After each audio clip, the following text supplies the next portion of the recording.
Buongiorno a tutti, benvenuti sul canale Voce Strumento Interiore. Oggi vedremo se si possono correggere, e la risposta è sì, problemi di intonazione e senso del tempo.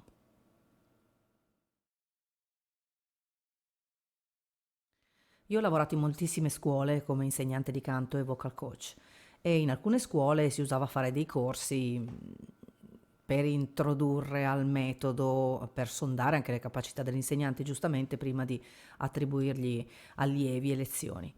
Mi è capitato in una di queste scuole in cui ho insegnato di essere formata come insegnante, quindi sono andata nella sede centrale e mi ricordo che mi è stato chiesto come risolvere problemi di intonazione e senso del tempo. E la mia risposta è stata la verità di fatto, che è più facile risolvere problemi di intonazione che non problemi di senso del tempo. Al che mi è stato detto sì, effettivamente così, l'unica maniera per risolvere il senso del tempo, che è un difetto molto più difficile da correggere, è far camminare le persone a tempo. Oggi vedremo che soluzioni alla Invoice Pro Service che ho creato io adotto personalmente e ai miei diplomati dico di adottare per risolvere queste problematiche.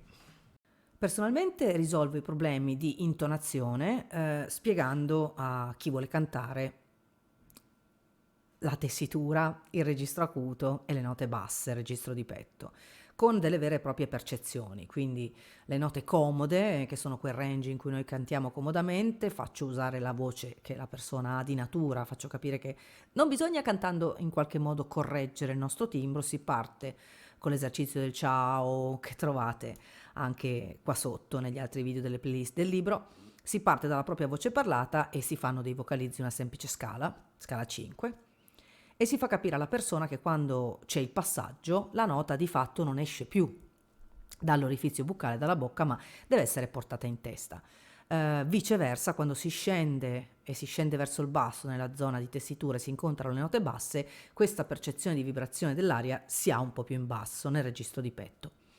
Ci sono due consonanti utilissime per esplorare il registro di petto e il registro di testa, che sono la M e la N, e anche di questo trovate un bel video qua sotto. La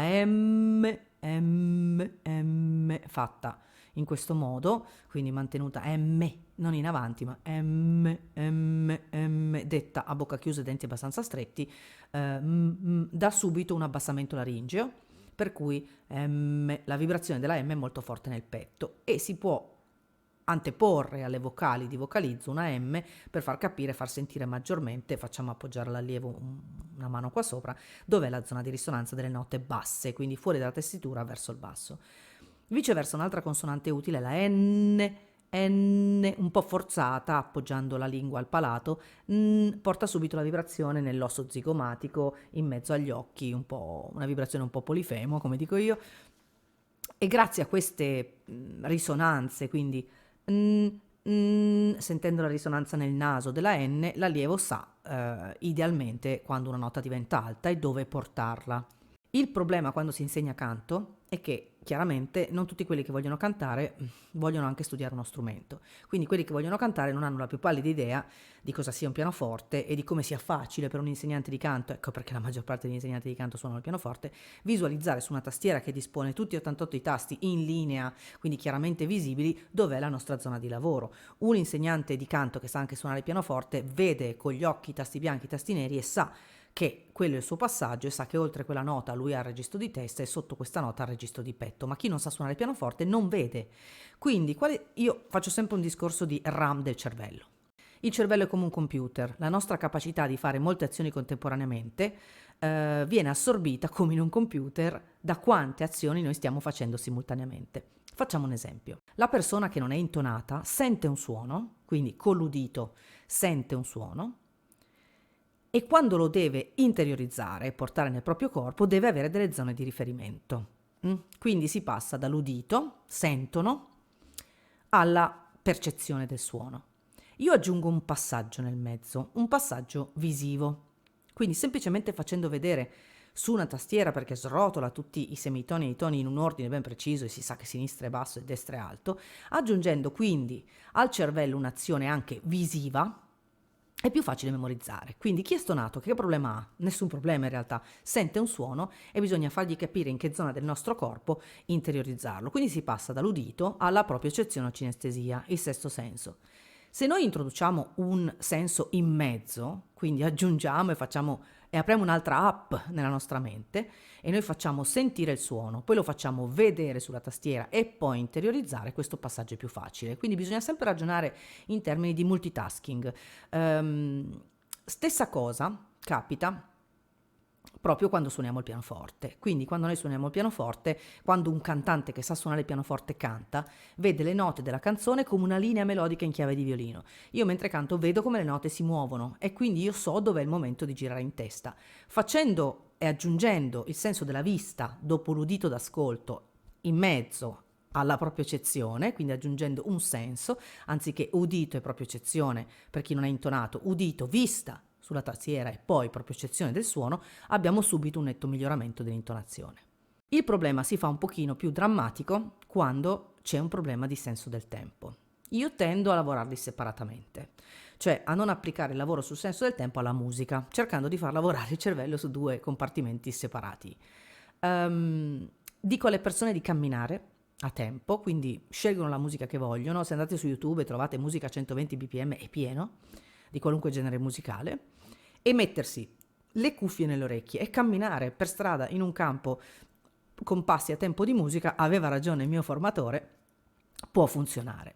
Resta il fatto che se noi usiamo il pianoforte, quindi quando ci arriva un allievo poco intonato e che non ha senso del tempo, noi dobbiamo secondo me spingerlo allo studio del pianoforte. Io uso metodi molto semplici, 2 libri di metodo molto semplici per bambini, e ovviamente quando si suona il pianoforte una delle prime cose da fare è usare il metronomo. L'allievo di canto che suona il pianoforte innanzitutto ha davanti uno spartito in chiave di violino e quindi vede in questa chiave di violino e sente mentre suona e vede questo movimento all'interno della chiave di violino e quindi incomincia a usare la vista e di nuovo aggiungiamo un senso, quindi miglioriamo l'intonazione perché la persona che sente il suono e poi lo deve riprodurre adesso lo vedrà anche su una partitura e miglioriamo il senso del tempo perché siamo costretti a buttare giù un dito su ogni nota che dobbiamo suonare sempre sul click del metronomo. Quindi il consiglio spassionato che vi do, non c'è niente di risolvibile, l'intonazione deve essere visualizzata, oltre che sentire la nota e interiorizzarla, prima di emetterla bisogna vederla, quindi bisogna vedere una tastiera di un pianoforte e anche per il senso del tempo bisogna suonare, così miglioriamo l'intonazione ma miglioriamo anche il senso del tempo perché la nostra esecuzione si mette su metronomo. Per farvi un esempio pratico metterò il video di Martina, che ha cominciato a studiare con me un po' di tempo fa e che ha brillantemente superato i suoi problemi di intonazione e senso del tempo proprio studiando il pianoforte. Quindi vi lascio, chiudiamo questo video col video di Martina. Vi ricordo che mi trovate su Telegram cercando il canale Voce Strumento Interiore, dove i video uploadati su questo canale vengono periodicamente inseriti, così se li perdete sul canale YouTube su Telegram Voce Strumento Interiore potete rimanere aggiornati. E vi ricordo che se volete rimanere aggiornati su YouTube invece dovete cliccare iscriviti e poi sulla campanella per visualizzare ogni nuovo video caricato. Grazie di essere stati ancora oggi con me sul canale Voce Strumento Interiore. Buona giornata a tutti.